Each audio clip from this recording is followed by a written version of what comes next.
Tantor Audio, a division of Recorded Books, presents Jewish Space Lasers, the Rothschilds, and 200 Years of Conspiracy Theories by Mike Rothschild. Narrated by Jon Vertullo. People call you this or they call you that, but I can't respond to that, because then it seems like I'm defensive.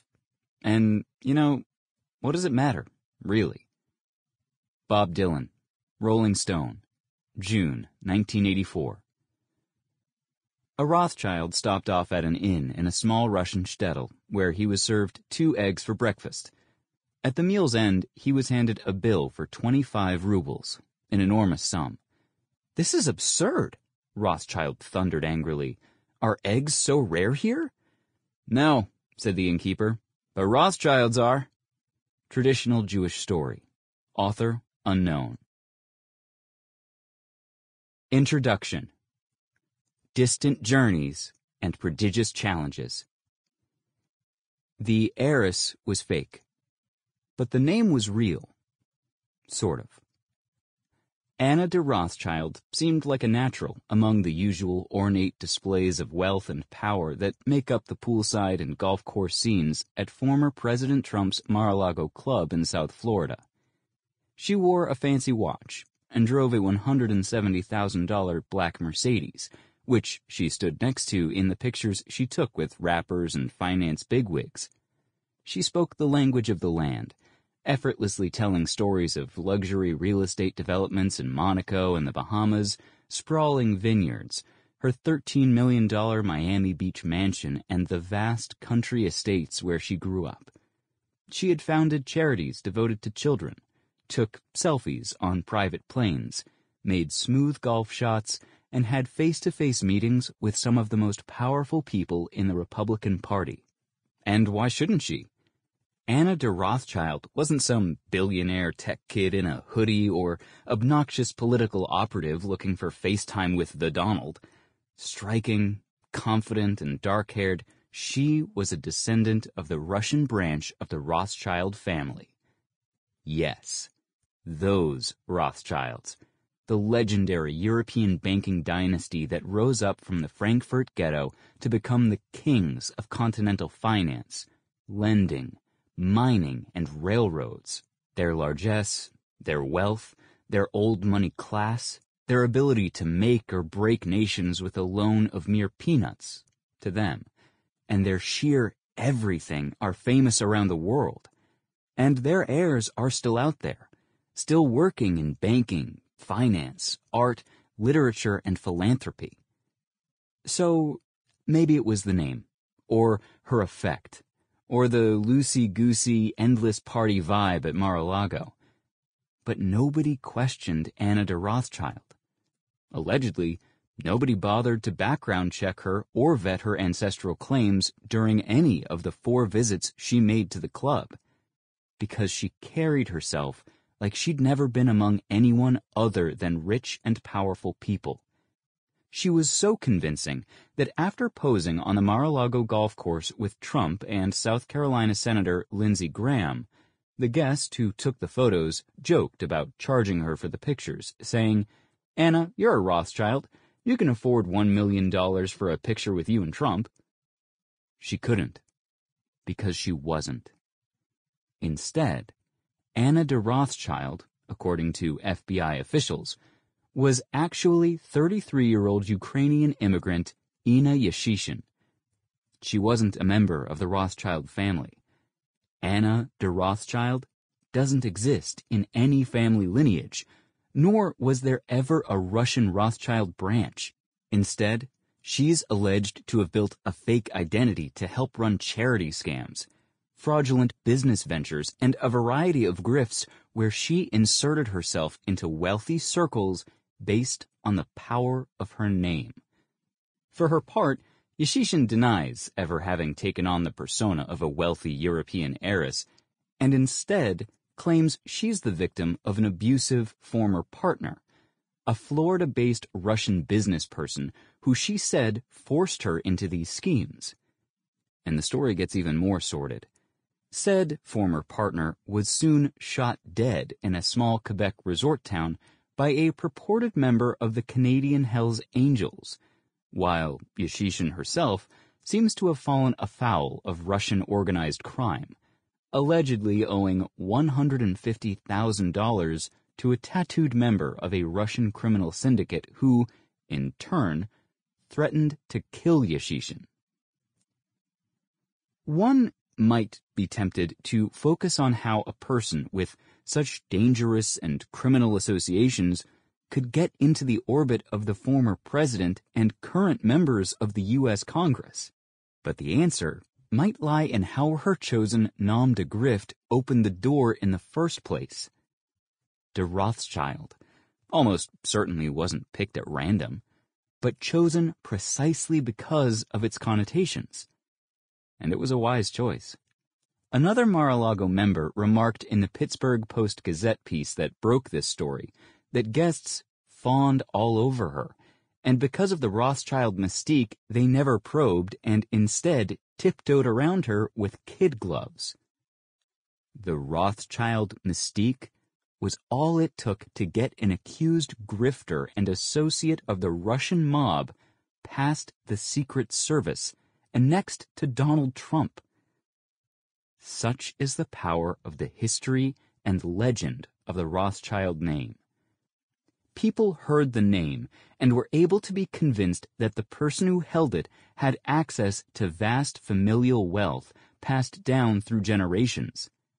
And sure enough, if she had been a Rothschild, that would have been true. But that mystique has a long-standing dark side that goes much deeper and is much more profound than one alleged con artist. There's an alternate history of the Rothschild banking family that portrays them not as a family of accomplished business people, but as puppet masters who control all but a few central banks, have funded both sides of every war since the American Revolution, hold as much as 80% of the world's wealth in their coffers, and are part of a sick occult web of rituals that involve murder and human sacrifice. The Rothschild mystique walks alongside a Rothschild conspiracy theory industry that is, unfortunately, tied to some of the most violent spasms of anti-Semitism of the last 2 centuries. It started with inflammatory pamphlets on the streets of Paris, continued through pro-Union U.S. newspapers of the 1860s, morphed into whispers of Jewish control of the Federal Reserve and the rise of fascism, then wormed its way into the deepest recesses of Cold War paranoia, Clinton-era anti-New World Order hysteria, and the Internet hate culture of this very moment. And in the 21st century, the industry dedicated to smearing the Rothschilds turned against a more recent public figure of Jewish wealth, the Hungarian billionaire George Soros, while continuing to attack the Rothschilds for things they haven't done and a scale of wealth that nobody possesses. Almost all conspiracy theories are rooted in anti-Semitism, and almost all anti-Semitism is rooted in conspiracy theories. Jewish people will always be scapegoats for some people, and the Rothschilds are some of the best-known Jews in modern history. In many ways, the story of Rothschild conspiracy theories is the story of modern anti-Semitism. That is how inseparable they are. Anti-Semitism is an ideology that's easy to exploit and lucrative to monetize any time there's a major political upheaval, health crisis, economic disaster, military setback, or degradation of traditional social mores. Which is to say, all the time. Some of this stereotyping is benign enough. Jokes about how cheap Jews are, books extolling Jewish business wisdom, and the like. But Rothschild conspiracy theories have been used as fodder for pogroms, riots, blood libel panics, terrorist attacks, and mass shootings. And they played a critical role in ginning up the necessary level of hate and bloodlust to make the Holocaust possible. And it's still happening. the anti-Semitism powered by Rothschild conspiracy theories has seen a considerable upswing during and after the Trump years, with neo-Nazis and anti-Semites emboldened enough to pass out anti-Semitic flyers at Broadway shows, harass people on the street, hang anti-Jewish signs on overpasses, vandalize Jewish property, and, in some cases, commit overt acts of violence.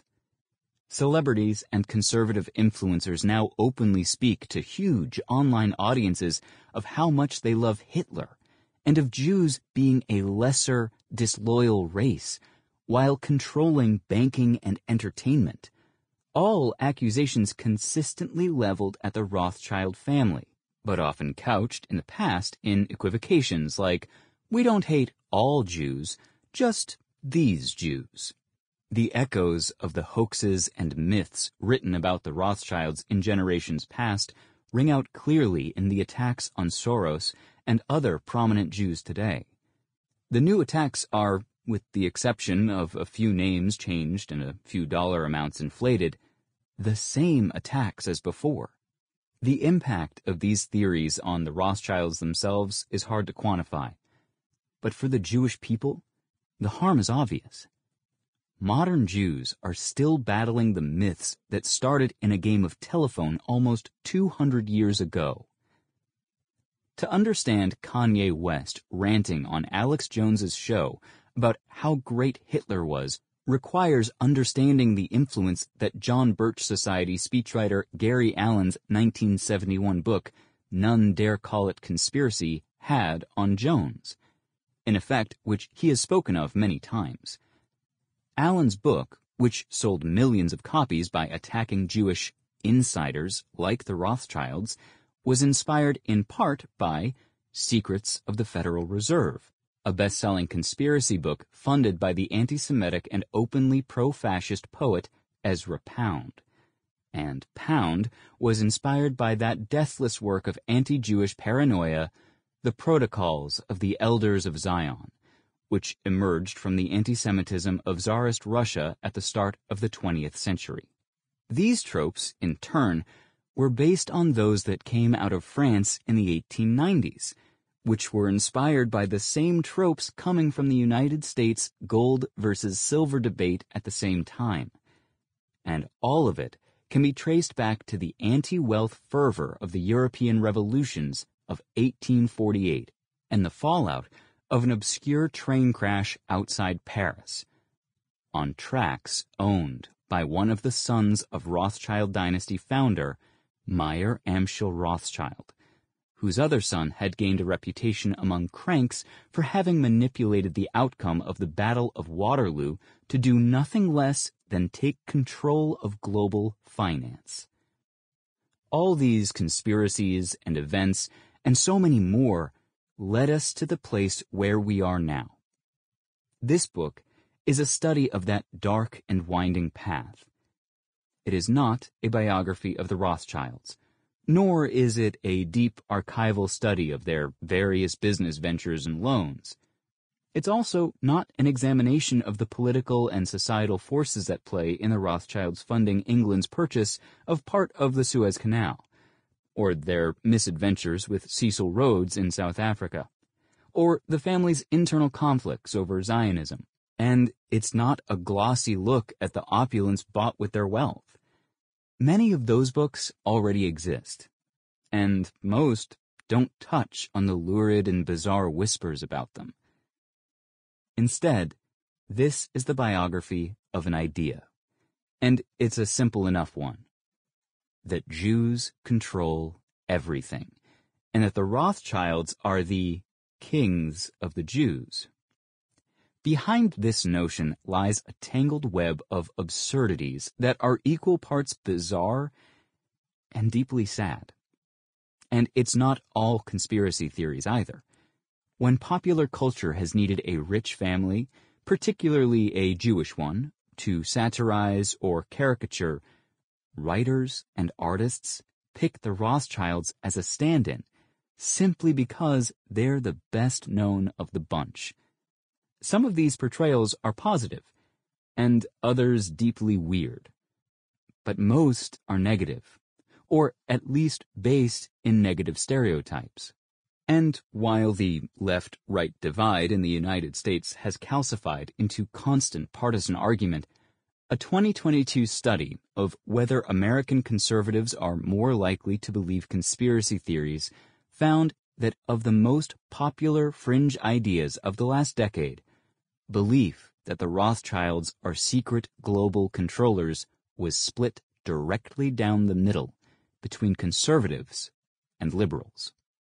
It is a sprawling story told over centuries and continents. There are fake Russian counts, Parisian pamphlet wars, lizard people, internet memes and extremist newsletters, masked balls full of servants in cat costumes pawing each other, arcane feuds, luxury saunas in Siberia, Broadway songs about interest rates, a poem called Lord Rothschild's Soliloquy that doesn't rhyme, and a pro-silver tract called The Secret of the Rothschilds that doesn't actually mention the Rothschilds. There are crank political parties, assassination attempts, war and disaster, revolutions, economic calamity, crosses of gold and fascist silver shirts, heroism and aspiration, and frenzied escapes from evil. There are appearances by T.S. Eliot and Boris Karloff and Ed Sullivan and Thelonious Monk and Stanley Kubrick. There are Anne Frank sanitary napkins. There is that very famous yet misunderstood Jewish space laser that lends this book its title, even though the person alleged to have said it never actually did. There are even more fake Rothschilds. But there are no real Rothschilds telling their story. At least, not in this book. While there are hundreds of living descendants of the sons and daughters of Meyer Amschel Rothschild, the family rarely consents to interviews, and is even more reluctant to discuss the conspiracy theories that have dragged behind the name for 2 centuries. As such, no Rothschild heirs agreed to my request for interviews, nor did the family have any say in the book's contents. So it falls to me, a Rothschild, not related to these Rothschilds, to make an attempt. With many of the most virulent anti-Semites featured in this story long dead, instead I relied on primary sources, the books they wrote, the speeches they gave, the cartoons they drew, and the rumors they spread. Sadly, I found them everywhere. In newspaper archives, the Congressional Record, heretofore forgotten books and pamphlets in the public domain, archives of long-dead web pages, TV broadcasts watched by millions, extremist newsletters and commercially available films and songs.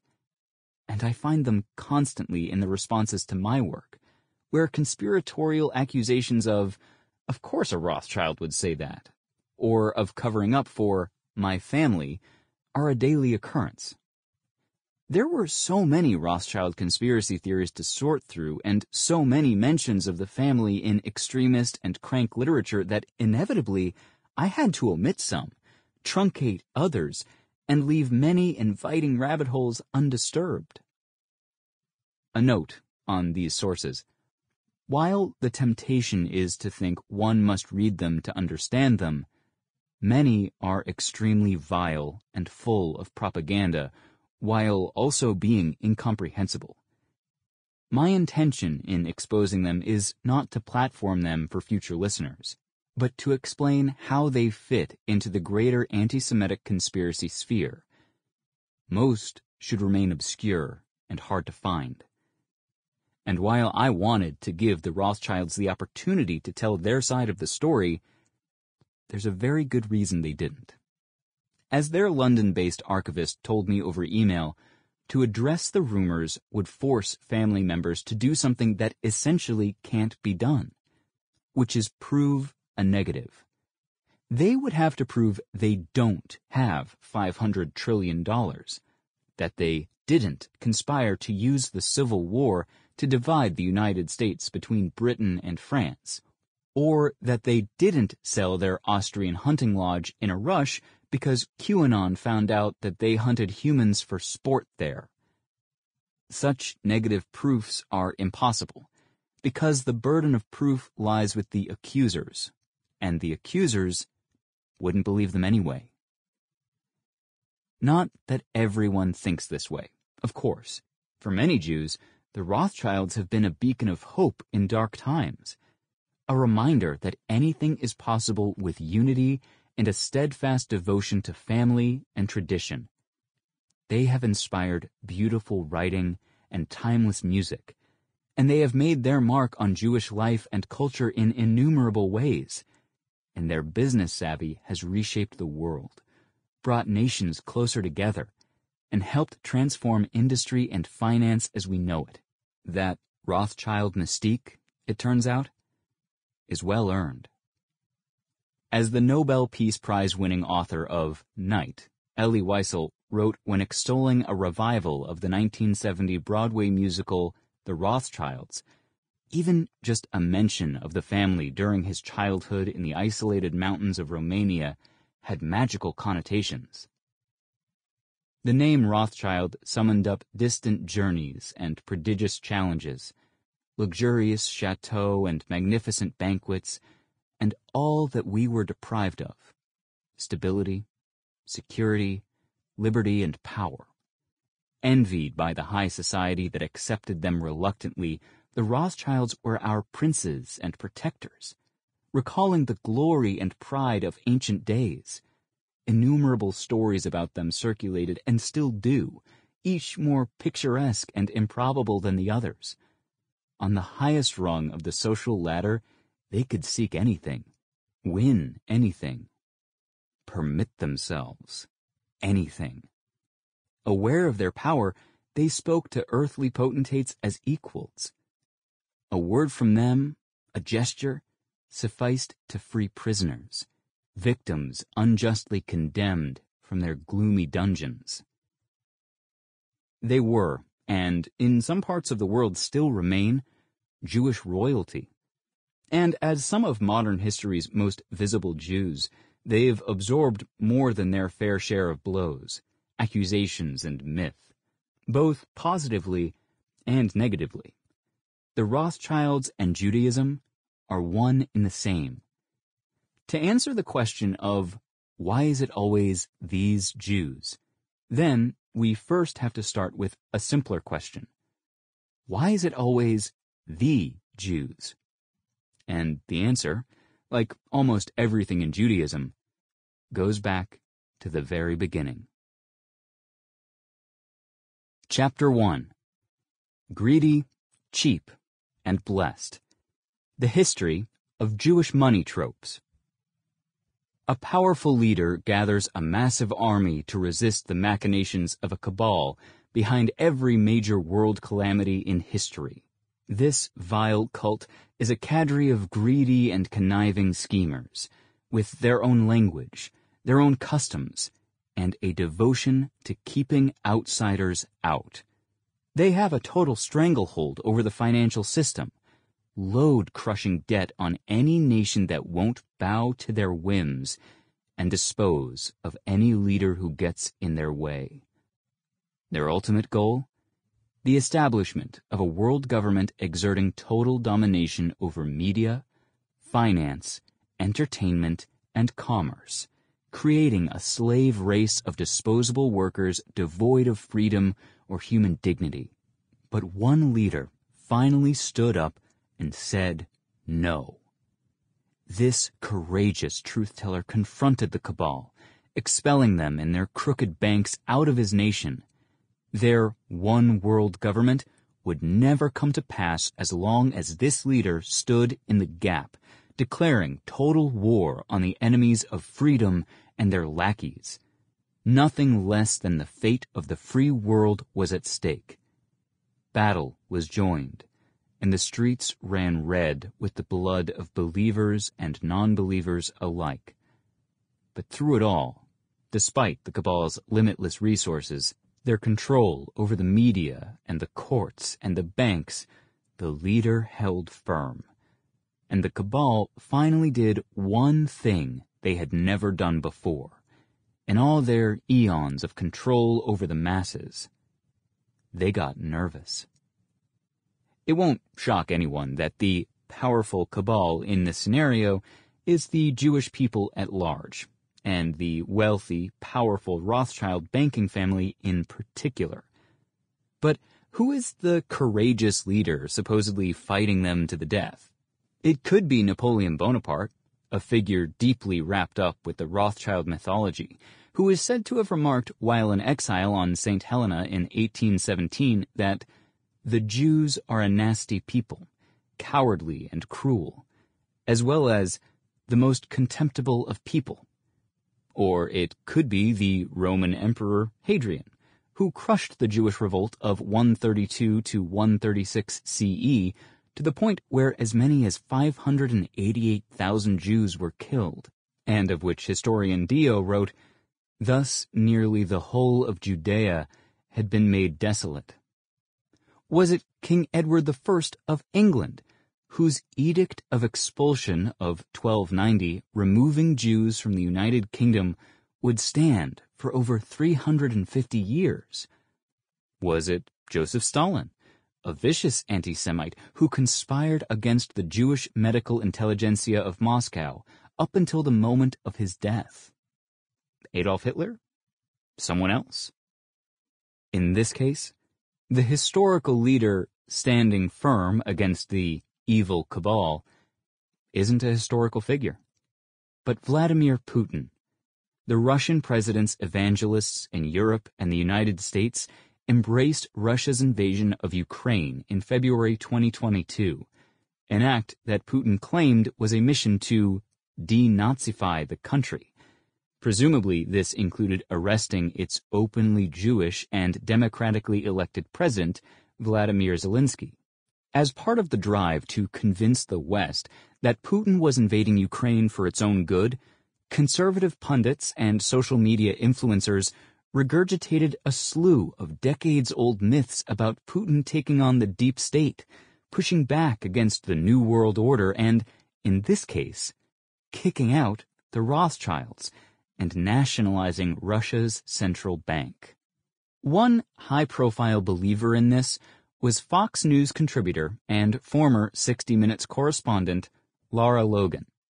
As part of her overall embrace of fringe theories about supposed Jewish desire for global domination, Logan reposted an incomprehensible 2011 post from a blog called Political Velcraft, alleging that Putin had ended Russia's financial dependence on the Teutonic Zionist financiers, who had engineered the assassination of President Abraham Lincoln by Obama puppet masters, the Rothschilds. After praising Putin as the man to stand up to the New World Order, Logan would go on the conspiracy theory podcast And We Know to falsely claim that the Rothschild family employed Charles Darwin to come up with the theory of evolution as part of their drive to promote a godless one-world government. But what sounds like a bizarre, deranged conspiracy theory that was invented on the spot is just the latest iteration of a myth that's been around for thousands of years. It has demonstrated remarkable durability and resistance to facts, and it's driven both titanic world events and the careers of some of the most prolific cranks and conspiracy spreaders of the last 2 centuries. The myth is that the Jews dominate global finance, and the Rothschilds are their kings, handing down funding and orders for their peons in the wider Jewish community to carry out. The conspiracy theories and stereotypes about Jews and money, from the miserly Jew who haggles over the slightest bargain to the more anodyne, good with money, East Coast Jew trying to infiltrate the Gentile country club, to the Jewish financial advisor plugged into ancient wisdom, are everywhere in Western culture. Any minority with its own language, customs, clothing, and culture is bound to be resented by the majority. But historically, only Jews have found outsized professional success through that. Sample complete. Ready to continue?